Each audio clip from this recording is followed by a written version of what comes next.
bicara dikit Kak. Ya, Kak, Sholat dulu Ya dikit ya Kak, diperiksa berapa jam tadi Kak?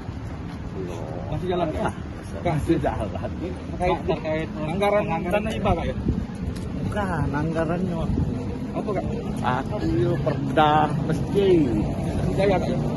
Kak, informasi dana hibah katanya tidak ada pembahasan tahun 2015 itu kan ini Bang? Belum, mas sholat dulu. Oh. Di belakang teh. Ini Somad. Ya. Soal Sholat dan tangan. dana hibah katanya tidak ada pembahasan itu gimana? Ya? Tidak tahu, tidak tahu kan. Tapi saat itu kakak wakil ya? Tidak lagi. Kamu Aku wakil itu pada saat sampai 2014 kan. Pembahasan pencairan dana di 2015. Pembahasan ini Kak 2014? Pembahasan mana?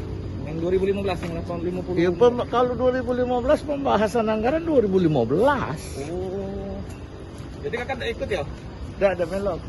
Aku melok waktu buat perda dasar hukum mak bangun masjid ada di 2014.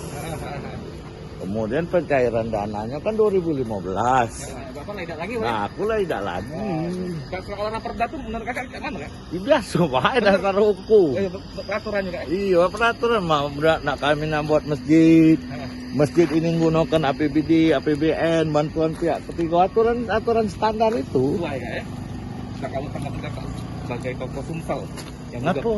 pernah jabat jadi pimpinan DPR, menjadi permasalahan ini gimana Kak? Harapannya Kak ke depannya? Ya harus kita pengen cepat selesai lah kan, karena niat membangun itu kan membuat kebanggaan Sumsel. Iya. Ya prihatin aja gitu. Termasuk yang ada penyitaan aset, penetapan tersangka, dan sekarang masih dalam pengembangan penyidikan Kak mungkin Kak? Ya tuntas lah, harus Tuntas sampai lah ya. tuntas. Intinya kita prihatin Pak ya. Iya. Tapi kakak selaku mantan pimpinan DPRD, untuk pembahasan di DPRD itu sesuai prosedur semua Kak ya?